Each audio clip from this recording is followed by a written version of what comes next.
नमस्कार दर्शक बंधु आपण मानक समस्त को आम टेक्निकल सूर्य 02 रे बहुत बहुत स्वागत। चाषी को मुख्यमंत्री बड़ भेटी चाषी आय हेब डबल आज्ञा। सरकार जिते भी इनकम योजना मन बाहर करुचन सबु योजना देखमु बोले चाषी मनकर लगी उपकृत है, किंतु काम हैला बेलके बहुत फसर फासर हेसी आज्ञा। आपण पेपर माध्यम देखिपे राज्य चाषी इनकम हेब डबल मुख्यमंत्री देले बड़ उपहार। आज्ञा जेते उपहार देले भी चाषी मन के भी पैसा डबल नहीं हो आज्ञा। क्या देखन चाषी धान घिनुला बेले बहुत पैसा रेट दिया पड़ुचे, कपा मंजी घिनले बहुत पैसा पड़ुचे, किंतु चाकरिया मन एका डबल बेनिफिट हेबा, किंतु चाषी के केबे भी डबल बेनिफिट नहीं हो आज्ञा।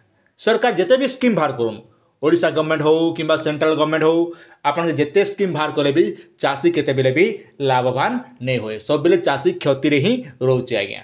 ई कथा प्राय तो समस्त चाषी जेन मन चाषी घर पिला जेन मन अछन से मन निहाती भाबरे बुझी सारथिबे।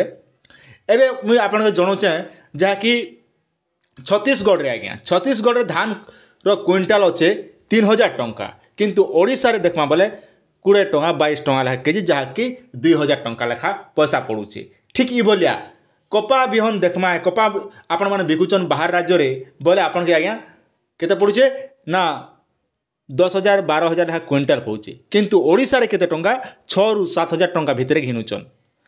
तो चाषी इनकम केन डबल रहला आज्ञा। किंतु आज पेपर जेने आपण मान देखा पाउचन मुख्यमंत्री नवीन पट्टनायक आज राज्य रे 13टी जिला 19टी अंतः नदी जलाशय प्रकल्प पाई भित्ति स्थापन करिसंती। एथि पाई 4,600 कोटी टंका खर्च हेबा आज्ञा। एही अवसर रे विभिन्न स्थान रे आयोजित कार्यक्रम रे लोक मानकर बल उत्साह देखा मिलिथिला।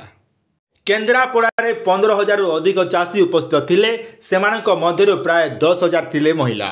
एही अवसर रे मुख्यमंत्री कहिथिले जे आमर एही प्रकल्प द्वारा चाषी भाई भौणी माने बहुत लाभ उपकृत हेबे, विशेषकर पीवा पानी जोगाण क्षेत्र सुविधा हेबो। एहा सहित माछ चाष पशुपालन आदि मध्य सहायक हेबो।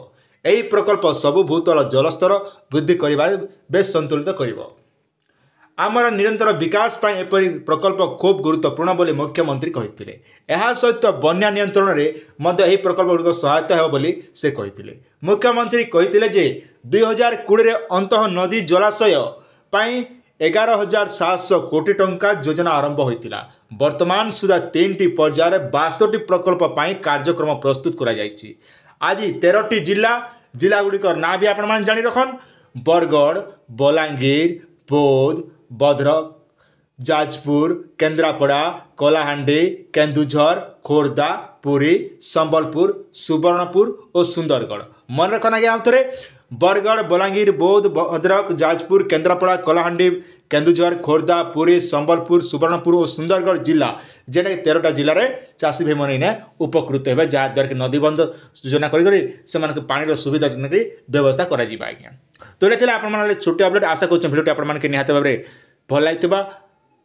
चैनल के जब नुआ कर देखुए निहत चैनल को सब्सक्राइब करवाटा नहीं भूलें, कहाँ जाए तो अपडेट मैंने आप चैनल देखा पारे।